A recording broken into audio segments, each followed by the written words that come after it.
여기 태국 전체가 불법 체류자와 중국인 관광객 때문에 큰 혼란에 빠졌습니다. 태국 여행업계는 이번 추석 명절에 태국을 방문하는 한국 관광객을 최소 23,000명으로 예상했지만 실제로 방문한 한국인 관광객 수가 기대에 훨씬 못 미치자 망연자실하고 있는 상황인데요. 이러한 한국인 관광객을 대신하여 불법 체류자와 중국인 관광객으로 태국 전체가 아수라장이라고 합니다. 그리고 이런 예상치 못한 상황 때문에 가족의 생계가 위태로워진 한 여성이 있습니다. 과연 그녀에게 무슨 일이 생긴 걸까요? 오늘의 사연 들어보도록 하겠습니다. 사연 시작하기에 앞서 구독 버튼 한 번만 꾹 눌러주세요. 안녕하세요. 제 이름은 메이입니다. 저는 20대 초반의 여성으로 태국 푸켓에서 관광객 위주로 오토바이 택시를 운전하며 살고 있어요. 여자가 무슨 오토바이 택시냐라고 생각하시겠지만 제가 오토바이 택시를 하는 이유는 저의 소중한 가족 때문이에요. 몸이 불편하신 할머니와 이제 막 학교에 입학한 동생을 돌봐야 합니다. 엄마는 제가 고등학생일 때 병으로 돌아가셨고 아빠는 몇 년 전 돈을 벌어오겠다며 나가신 후로 연락이 끊겼어요. 그래서 지금은 제가 우리 가족을 책임지는 가장이 되었죠. 저도 얼마 전까지는 대학에서 관광경영학을 전공하던 학생이었어요. 물론 집안 형편이 좋지 않아 틈틈이 오토바이를 이용한 배달 아르바이트를 했었죠. 그러던 어느 날 제가 학업까지 중단해야 하는 상황이 생겼어요. 저희 남매 생계를 책임지시던 할머니가 아프시고 더 이상 일을 할 수 없는 상황이 되었어요. 할머니는 아직 어린 남동생과 저를 보면서 눈물을 흘리시며 탄식했죠. 이제 어떻게 사냐고 하시면서요. 이런 상황에서 일을 할 수 있는 사람은 저밖에 없었죠. 결단을 해야 하는 상황에 저는 망설이지 않고 배달 경험을 살려 관광객을 상대하는 오토바이 택시 영업에 뛰어들었어요. 제가 오토바이 택시를 선택한 데에는 여러 이유가 있습니다. 먼저 태국의 도로 상황에 대해 간단히 설명할게요. 우선 중심가는 교통체증이 심한 편이어서 자동차보다는 오토바이가 시간이 적게 걸려요. 게다가 운전 방향이 대부분의 나라와 반대라서 외국인들이 운전하기 쉽지 않죠. 일본의 운전석과 운전 방향을 생각하면 이해가 빠를 것 같아요. 태국의 운전 스타일도 꽤 난폭한 편이라 관광객들이 직접 차를 렌트해서 운전하기에는 위험해요. 요즘은 관광객들이 볼트와 그랩 어플을 이용해 태국 현지 교통수단을 이용하죠. 하지만 택시나 툭툭이는 요금이 만만치 않아서 관광객들이 부담스러워해요. 그래서 최근에는 오토바이 택시에 대한 수요가 점점 늘어나고 있답니다. 빠르고 저렴하니까요. 처음에 제가 오토바이 택시를 시작한다고 했을 때 주변에서 많이 걱정했습니다. 젊은 여자가 오토바이 택시를 하기엔 위험하지 않냐고요? 저도 처음엔 걱정이 많았죠. 하지만 실제로 해보니 생각보다 안전해요. 우리는 반드시 안전조끼를 입어야 하는데 파란색, 주황색, 초록색 중 하나를 골라 입어요. 저는 주황색을 입고 다니는데 이 덕분에 도로에서 잘 보여서 안전했답니다. 그리고 가장 중요한 건 헬멧이에요. 오토바이 택시기사는 물론이고 손님도 반드시 헬멧을 써야 하죠. 이런 안전장치들 덕분에 생각보다 안전하게 일할 수 있어요. 저는 아침에 일어나면 가장 먼저 드는 생각이 오늘은 얼마나 벌 수 있을까랍니다. 매일 아침 이 걱정으로 시작해서 밤늦게까지 거리를 누비며 하루를 보냅니다. 작년만 해도 이맘때쯤이면 푸켓은 관광객들로 북적였어요. 특히 한국에서 오신 손님들이 정말 많았죠. 그때는 하루에 10명에서 15명씩 손님을 태우고 다녔는데 지금은 하루 종일 거리를 돌아다녀도 겨우 2명, 3명 태우기도 힘들어요. 그것도 대부분 현지인들이에요. 관광객들은 눈을 씻고 봐도 찾아보기 어렵습니다. 그래서 요즘은 정말 막막해요. 할머니의 약값도 만만치 않고 동생의 학비도 점점 부담되고 있어요. 예전에는 한국 관광객들이 저희 오토바이 택시를 많이 이용해 주셔서 수입이 괜찮았는데 지금은 정말 살기 힘들 정도입니다. 특히 한국의 추석 연휴 때는 정말 기대가 컸었는데 올해는 그 기대가 완전히 무너져 버렸어요. 얼마 전에 들은 소식으로는 원래 이번 추석 연휴에 23,000명이나 되는 한국 관광객들이 태국을 찾을 거라고 했대요. 그 소식을 듣고 얼마나 기뻐했는지 모릅니다. 드디어 우리 가족의 형편이 나아질 수 있겠다고 생각했거든요. 추석이 다가오면서 저는 매일 밤 잠들기 전에 상상했습니다. 한국 관광객들로 붐비는 푸켓의 거리와 제 오토바이 택시를 타기 위해 줄 서 있는 손님들, 그리고 하루 일과를 마치고 두둑해진 지갑을 보며 미소 짓는 제 모습을요. 할머니 약을 넉넉히 살 수 있고 귀여운 동생에게 새 교복과 책가방을 사줄 수 있을 거라고 생각하니 가슴이 벅차올랐죠. 하지만 현실은 정반대였어요. 추석 연휴 첫날 저는 평소보다 일찍 일어나 공항 근처로 갔습니다. 한국에서 오는 비행기가 도착하는 시간에 맞춰서요. 그런데 공항에 나가봐도 한국인은 고작 2~3명 남짓. 그것도 대부분 사업차 오신 분들이고 관광객은 거의 없었습니다. 처음에는 첫날이라 그런가 보다 라고 생각했어요. 하지만 이틀이 지나도 상황은 나아지지 않았어요. 오히려 점점 더 악화되는 것 같았죠. 푸켓 전체가 한산해지는 게 느껴졌어요. 해변가의 레스토랑들은 텅 비어 있었고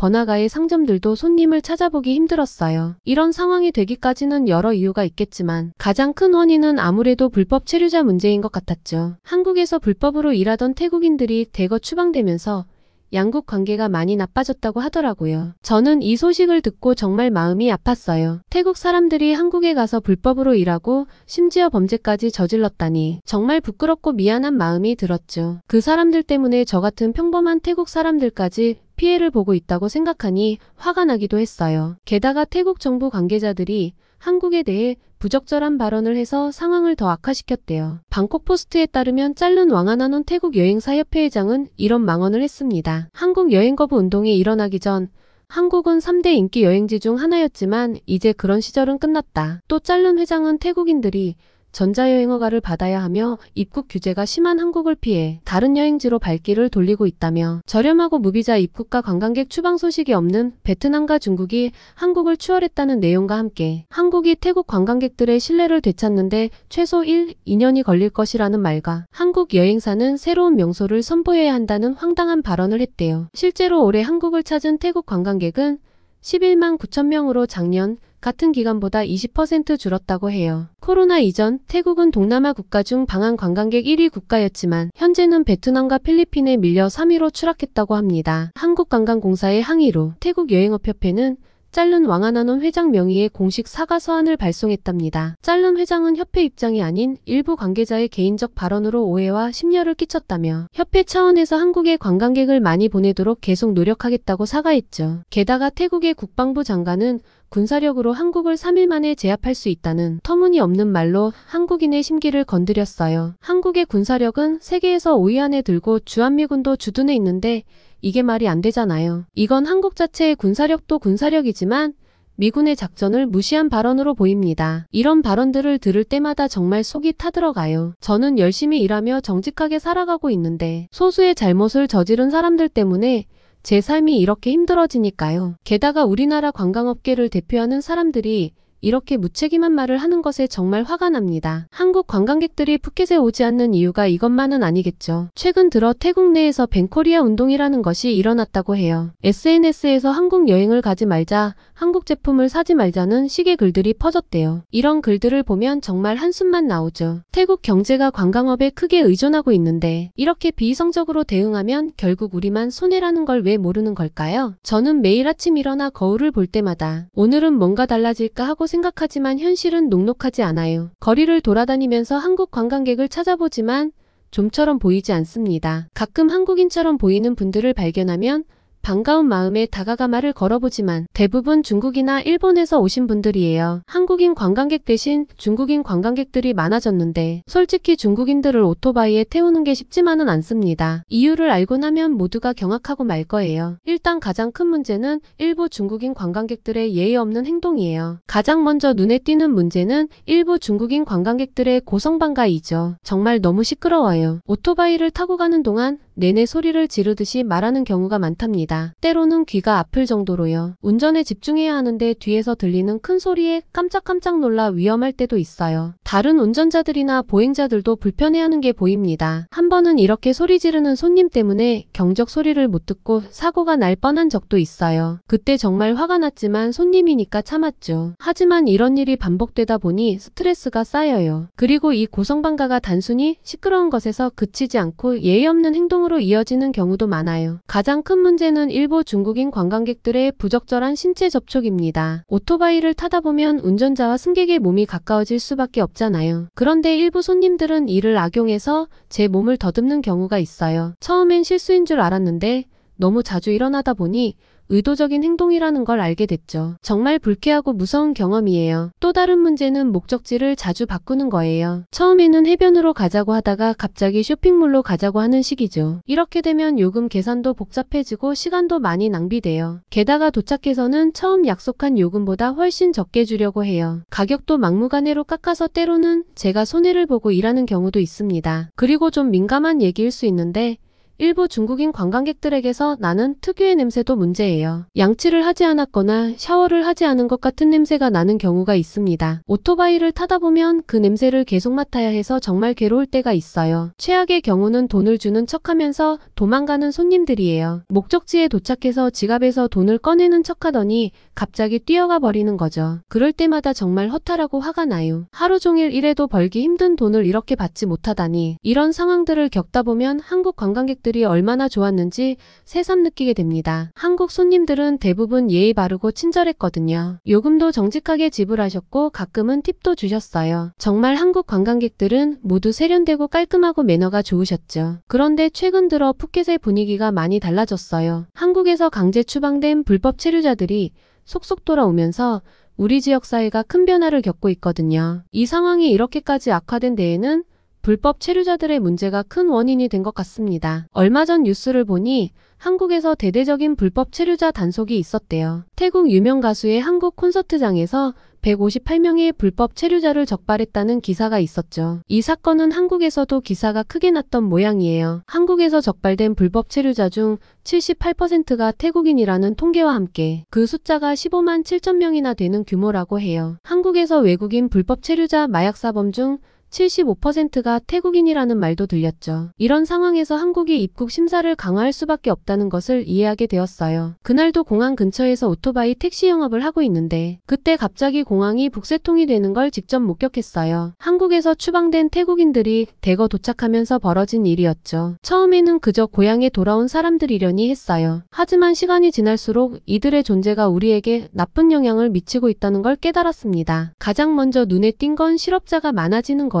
이미 관광객 감소로 일자리가 부족한 상황인데 갑자기 수천 명의 사람들이 한꺼번에 들어오니 경쟁이 치열해질 수밖에 없었죠. 제 주변에서도 일자리를 잃은 사람들이 늘어나고 있습니다. 저의 친한 친구도 툭툭이로 관광객을 태우고 다녔는데 빚만 지고 그만두게 되었어요. 더 큰 문제는 이 불법 체류자들이 태국에 돌아와서도 문제를 일으키고 있다는 거예요. 일부는 한국에서 벌어들인 돈으로 허세를 부리거나 자신들이 특별한 대우를 받아야 한다며 큰소리치기도 합니다. 이 때문에 태국의 치안도 더 나빠지고 있어요. 밤에 오토바이를 타고 다닐 때면 예전보다 더 조심스러워요. 한국에서 돌아온 사람들 중 일부가 노상강도 같은 범죄에 가담한다는 소문이 있습니다. 실제로 제 지인 중 한 명이 얼마 전에 강도를 당했는데 범인이 한국에서 강제 출국된 사람이었대요. 그리고 이 사람들 중 일부가 마약 거래에 연루되었다는 뉴스를 봤죠. 한국에서 익힌 수법으로 푸켓에서 마약을 유통하고 있다나 봐요. 이런 소식을 들을 때마다 걱정스러운 것이 태국의 이미지가 더 나빠지게 될까봐예요. 또 다른 문제는 이들이 가족에게 미치는 영향입니다. 대부분의 불법 체류자들은 가족들에게 돈을 보내왔을 거예요. 그런데 갑자기 그 수입이 끊어지니 가족들의 생활이 어려워졌겠죠. 저희 이웃에 사는 아주머니의 아들도 한국에서 일하다 강제 출국되었대요. 아주머니는 아들이 보내주는 돈으로 손자들 학비를 대고 있었는데 이제는 그마저도 어려워졌다고 한숨을 쉬었습니다. 이런 상황 때문인지 태국 거리 곳곳에서 시위가 벌어지고 있다고 했어요. 이들은 한국 정부의 불법 체류자들을 위한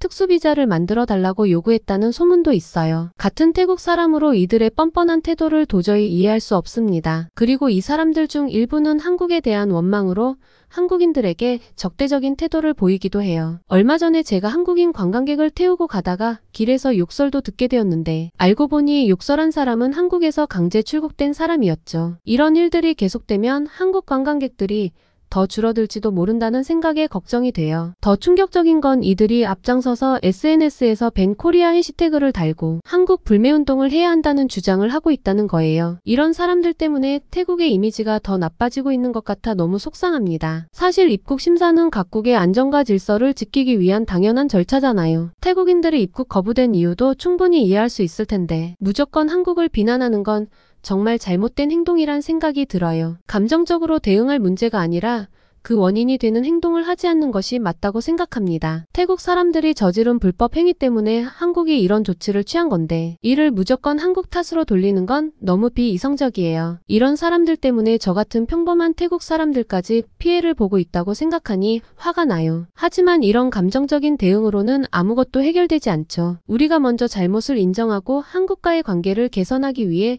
노력해야 한다고 생각해요. 이렇게 어려운 상황 속에서도 저는 희망을 잃지 않으려고 노력합니다. 매일 아침 일어나면서 오늘은 뭔가 달라질 거야 라고 다짐하죠. 물론 쉽지 않아요. 하지만 포기하면 정말 끝이라고 생각해요. 그동안 제가 만났던 한국 관광객분들은 정말 친절하고 예의 바르셨죠. 오토바이 택시를 탈 때마다 항상 밝은 미소로 인사해 주시고 목적지에 도착하면 감사 인사도 잊지 않으셨죠. 때로는 작은 팁을 주시면서 안전하게 태워줘서 감사합니다 라고 말씀해 주시는 분들도 계셨어요. 그럴 때마다 정말 행복했답니다. 한 번은 이런 일도 있었어요. 비가 엄청 쏟아지던 날이었는데 한국 관광객을 태웠어요. 호텔까지 가는 길에 그만 넘어지고 말았죠. 다행히 큰 부상은 없었지만 옷이 다 젖고 더러워졌어요. 그런데 그 한국인은 오히려 제 걱정을 해주셨어요. 호텔에 도착해서는 수건을 갖다 주시겠다고 하셨습니다. 오히려 제가 더 미안해서 거절했지만 그 따뜻한 마음이 정말 오래갔어요. 이런 경험들을 통해 저는 한국 분들의 친절함과 배려심을 직접 느낄 수 있었어요. 그래서 지금의 상황이 더 안타깝게 느껴집니다. 태국 사람들의 잘못으로 인해 이렇게 좋은 분들이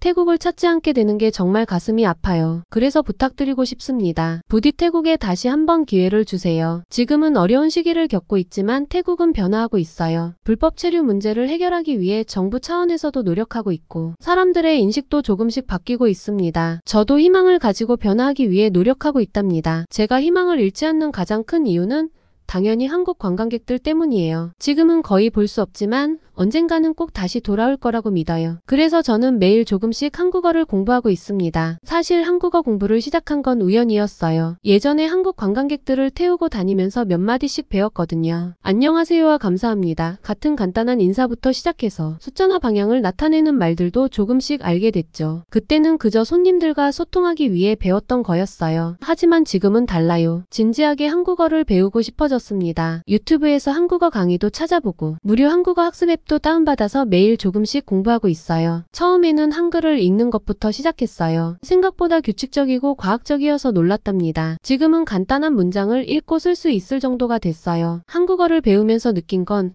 한국과 태국이 생각보다 비슷한 점이 많다는 거예요. 가족을 중요하게 여기는 문화와 맛있는 음식을 사랑하는 마음 그리고 정이 많은 국민성까지 이런 공통점들이 있어서 한국 관광객들이 태국을 많이 찾아주셨던 게 아닐까 싶습니다. 그래서 한국 드라마도 자주 보게 돼요. 처음에는 그저 재미로 봤는데 이제는 한국어 공부의 일환이 되었어요. 특히 응답하라 시리즈를 좋아합니다. 옛날 한국의 모습을 보면서 지금의 태국과 비슷한 점을 많이 발견했거든요. 그때의 한국도 어려움이 많았지만 지금은 세계적인 강국이 되었잖아요. 태국도 언젠가는 그렇게 될 수 있을 거라고 믿습니다. 한국어를 배우면서 더욱 강하게 느끼는 건 태국과 한국의 관계가 꼭 회복되어야 한다는 거예요. 두 나라의 오랜 세월 유지해온 돈독한 관계가 있으니까요. 불법 체류 문제는 분명 심각하지만 두 나라의 오랜 우정을 깨뜨린다는 생각을 하니 너무나 안타까운 일입니다. 한국은 태국의 아름다운 자연과 문화를 즐기러 오고 태국은 한국의 세련된 문화와 기술을 배우고 싶어 하죠. 저는 양국 정부가 이 문제를 현명하게 해결할 수 있을 거라고 믿어요. 제가 할 수 있는 일은 작지만 그래도 뭔가를 하고 싶어요. 그래서 요즘은 SNS에 푸켓의 아름다운 모습들을 올리고 있습니다. 해변의 일출 사진이나 맛있는 태국 음식들 그리고